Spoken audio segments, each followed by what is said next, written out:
Hi everyone and welcome to the Bison video blog, week 2 of our 15 to watch in 2015 series. Along with Jeff Kolpack, I'm Dom Izzo. The biggest topic last week was not the guys we discussed, it was about my colleague's wardrobe because apparently that blew up as a viral sensation on Twitter and on the blog. So first off, you want to address the fact that you are wearing pants today. I am wearing pants. No shorts. Apparently that was the sensation. You don't think Dana's wearing shorts behind the set there? Hey, every time. I got to wear pants. Just saying. So didn't David Letterman wear shorts? It was my tribute to David Letterman. If you think you're as popular as David Letterman, we have to have another conversation on this blog. So we just wanted to get that out of the way before we start week 2. This week we do numbers 10 through 6. These are the guys we think are the most important to the Bison's success in 2015. We lead off on this Monday with number 10, a guy who had an unbelievable playoff run and expects some big things for in 2015, and that's tight end Luke Albers. I love this guy's size. He just looks the part. He's 6'5", 249, but he almost looks just more stout than that. He came here. Remember, he's had some injury problems in his career and got off to a slow start, but I think 13 receptions, 177 yards, 4 touchdowns. I think that has potential to go up because he has a quarterback who's really good at making the checkdowns. And Carson Wentz, you're talking about a guy who can go to the 3rd, 4th option. Wonder, is he still sporting the flow mode? Yes, that's not going anywhere.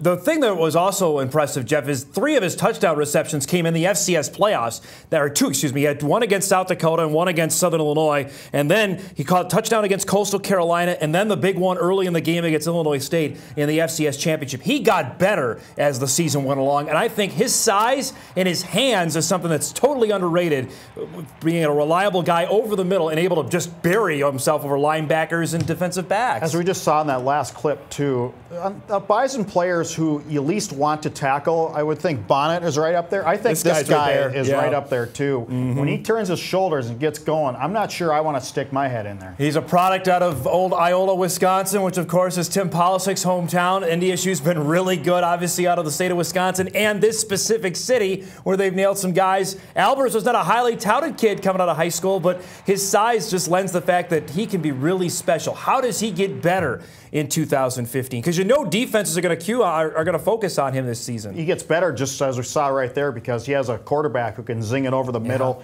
and is really good at the short passing game. Remember, Albers is 6'5", Carson Wentz is 6'6". So it's an eye-to-eye thing too. I like the tight end in the Bison West Coast offense too. I just think that it's a position where it lends itself to just getting open for those short gains. Remember, the West Coast offense is a controlled passing game, and that's really when it's effective. And you can go downfield all you want, but when you have a good tight end who does those square outs and can get open like that, and like Albers has gotten so much better at over the years, that makes it really an effective offense. Now, Kevin Vaudelin was the most experienced tight end the last 2 years. Obviously, he came back for a 6th season of eligibility last season. Albers inherits that role. I just expect his targets to go up just because he's going to be a guy on the field a majority of the time in the West Coast offense. I know they have Ilias out there, and Bonnet can split out to tight end, but I just think Albers will be out there more. Because you're saying he has that ideal size of pass-run conflict. And he blocks well, too, which is another huge key for a tight end, which we talked about with Jeff Ilias. And we were talking about Ilias too, that he's a pass-catching guy who's trying to really adapt to the run-blocking game. In Albers, you got a guy who's a pretty good and looks like the run-blocking type. So I think it's easier to sell the fake and sell the play-action pass when you're a pretty good run blocker. He's got all the gifts and a potential for a really big season. Like we mentioned with a few of the guys during our position previews on offense, with that guy back there at quarterback, it just lends to the fact that there could be some special seasons, especially for the receiving guys like an Albers, to have a big 2015. And I think, too, when the West Coast is really effective, it spreads it out. You have the fullback who gets open, you have the receivers who can get open, and the running back, I think you're going to see a lot of Chase Morlock involved in the passing game, too. But when it comes to the tight end, I think Luke Albers has set himself up to have a good senior year. We'll see what happens with number 88, back for a senior season that could be special. That's number 10 on our countdown to the 15 to watch in 2015.